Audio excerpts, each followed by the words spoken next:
what is up, everybody? I hope things are going great. Busy time of year. D-Now is coming up.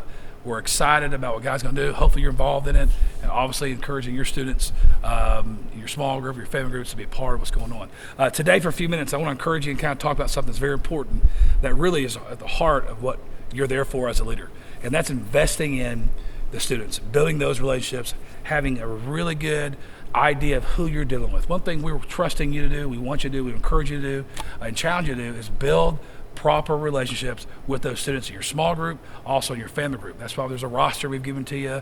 We want you to know their names, their birthdays, their family stuff. We want you to be invested in them. It's almost like your mini youth pastors all over the place. And we hopefully can see that grow and develop over the coming years. But investment is the key word today. And investment is just creating proper community, which creates momentum in our student ministry. The way we're going to grow this thing the right way and have momentum, one of those principles we talked about, momentum is having really good, solid relationships.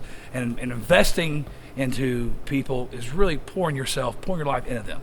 And that comes with transparency and being real and being authentic. And that's what we want you to do. That's why we're giving the rosters to you, knowing their names, doing all those various things. And when you invest right, things go right. And the greatest example of that is, of course, Christ, his disciples. I mean, he had all kind of different disciples. He had guys that were that were crooks, guys that were just kind of good old boys, fishermen. He used a variety of people. Started with 12, lost one, and he said, man, I'm leaving you, go change the world. I'm gonna leave the Holy Spirit to you. One day I'll come back for you, but go change the world. And what these guys did was they hung out with them, they saw him preach, they saw him perform miracles, they saw him pray, they saw all these different emotions and all these different environments. They watched Christ as he lived life.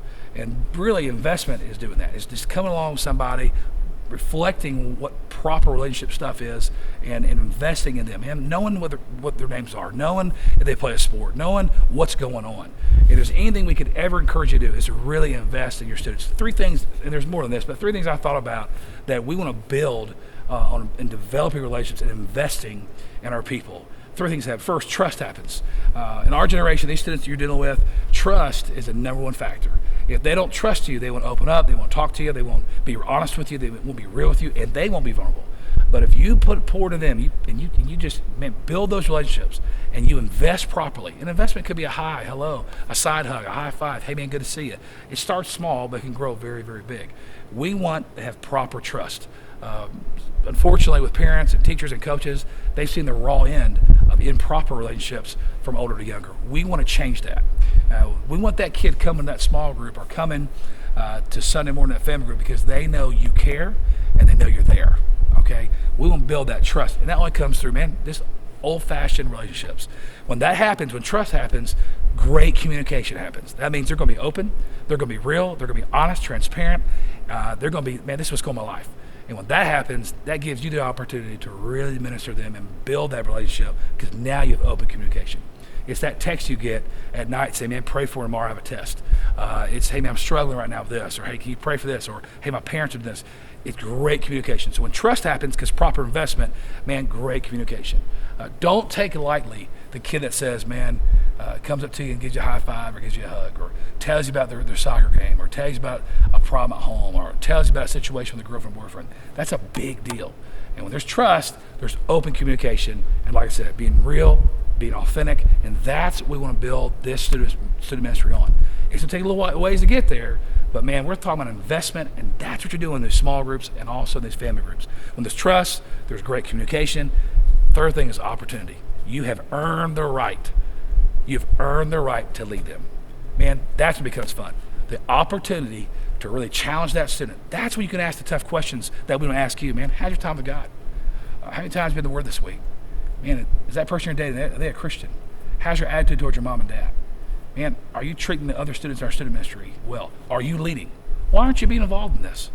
You have earned the right. When you've invested and they earn their trust and there's great communication, you have great opportunity. You have major influence on those students. You might think, man, they're just fifth grade boys or sixth grade girls. They're not listening. They're listening.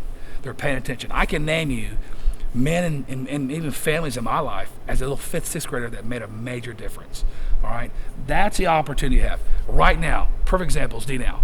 It's coming up here in a couple of weeks. We're trying to get kids to sign up. You have leverage if you develop those relationships to call your small group, or call out your family group saying, guys, everybody in this group should be there. Who's coming? A couple weeks ago, one of our family group leaders came up and actually emailed us, said, man, this little girl needs a Bible. Can we provide? She has a relationship. She should know what's going on. Find out if they need a scholarship. Find out what's holding them back. Well, my parents are kind of nervous. They don't know where I'm staying. Man, go to that parent and say, man, you can trust what the student ministry is doing. You have the opportunity to really circle the wagons, I guess, with your group to challenge them and their families to buy in to us. Because ultimately, if they trust you, the parents of the student, they're going to trust what we're doing. So, man, be thinking about the word investment and how you're doing that. Let me challenge you with a couple things. First of all, man, send a text to those kids this week. Those students that have cell phones. Maybe you're in middle school. Man, get a card.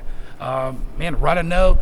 Tell them you're praying for them about D now. And here's the deal. You bring it to us, we'll mail it for free. Call their home. Call their parents. Do something. If you have 30 kids, do the 5 that you wish you do everybody. I know you're busy. I know things are going on. But, man, do something unusual this week about D now to get them locked in. Second thing is, man, be praying for them. Man, get that list in your quiet time, in your time with the Lord. And, man, pray for them specifically. Say, God, help me connect with these students and help me find ways to create proper investment. These students see the wrong example all the time. We want to show them the Christ example. And as a leader, we're looking for you to be personally involved in these students' life. It should be personal with your group.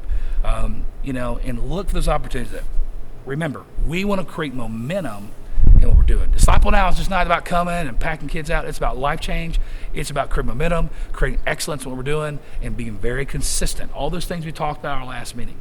So as you discuss this, as you think about it, think about Christ and how he really impacted those small number of men, and they went all over the world. You never know what kind of impact you're going to make on those kids, on those students. Man, make a decision this week. Do something small. Just do one thing. Man, call them, text them, do a card. Man, push them towards Disciple Now. You should know in your group who's coming, who's not, and why not. Come to us if you need help. If there's a problem, a situation, let us know so we come alongside of you and build proper investment. Hey, we couldn't do without you. We're praying for you. We're looking forward to a great semester and a great summer as we're building into you, as you're building into others. Adam and Nate and Aaron and Zach, David, all these guys, we'll be contacting all you guys to see how it's going. If you have any questions, concerns, any ideas, let us know. And lastly, we're praying for you. And we absolutely appreciate and love you. All right? This month, investing, Disciple Now. Be somebody that deposits truth into someone's life and it affects them for the rest of their life. It's worth their time. It's worth their energy. It's hard work. Remember, build that trust, opens communication, and gives you the opportunity to do something big in their life. All right? Praying for you guys. Love you. Have a great week, and we'll see you soon.